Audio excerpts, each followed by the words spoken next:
ನಮಸ್ಕಾರ ಕರ್ನಾಟಕ, ಎಲ್ಲರೂ ಹೇಗಿದ್ದೀರಾ? ನಾನು ನಿಮ್ಮ ಮಂಜು. ಇವತ್ತು ನಮ್ಮ ಪ್ರಯಾಣ ಬಂದುಬಿಟ್ಟು ವಿದ್ರಾಶತ. ಇವತ್ತು ಭಾನುವಾರ ಆಗಿದ್ದಕ್ಕೆ ಅದಕ್ಕೆ ಹೋಗೋಣ ಅಂತ ಬಂದೆ. ಇದು ಇಲ್ಲಿ ಏನಪ್ಪ ಅಂದರೆ ವ್ಯತ್ಯಾಸ, ಕುದು ದೋಷ ಆಗಿರಲಿ, ಏನಾನ ಮನಸ್ಸಲ್ಲಿ ಕೋರಿಕೆ ಆಗಿರಲಿ, ನಾಗಪ್ರತಿಷ್ಠೆ ಮಾಡಿಬಿಟ್ಟು ದೋಷನ ಇದು ಮಾಡ್ತಾರೆ. ಏನಾನ ನಾಗರಾವ್ ದೋಷೆ ಅಂಥವು ಇಂಥವು ಇರ್ತಾವಲ್ಲ, ನನಗೂ ಗೊತ್ತಿಲ್ಲ ಅಷ್ಟು. ಒಟ್ಟಿನಲ್ಲಿ ನಾಗಪ್ರತಿಷ್ಠೆ ಜಾಸ್ತಿ ಮಾಡ್ತಾರೆ ಇಲ್ಲಿ. ಹೆಚ್ಚು ಪಟ್ಟಿರೋ ನಾಗಪ್ರತಿಷ್ಠೆ ಅಂದ್ರೇ ವಿದ್ರಾಶತ ಬರುತ್ತೆ. ಇದಕ್ಕಿಂತ ಅಂದರೆ ಘಾಟಿ ಬರುತ್ತೆ. ನೀವೆಲ್ಲರೂ ನೋಡಿರ್ಬೋದು, ಬೆಂಗಳೂರು ಕಡೆ ಇರೋರೆಲ್ಲ ಘಾಟಿ ಸುಬ್ರಹ್ಮಣ್ಯ ಎಲ್ಲ ಹೆಸರು ಕೇಳಿರ್ತೀರ. ಇಲ್ಲಿ ನೋಡ್ಬೋದು ನೀವು ಎಷ್ಟು ನಾಗಪ್ರತಿಷ್ಠೆ ಮಾಡಿರ್ತಾರೆ.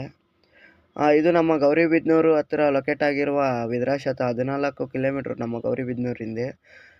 ಅದಕ್ಕೆ ನಾನು ಹೋಗಿ ಸ್ವಲ್ಪ ದರ್ಶನ ಮಾಡ್ಕೊಂಬರೋಣ ಅಂತ ಬಂದೆ.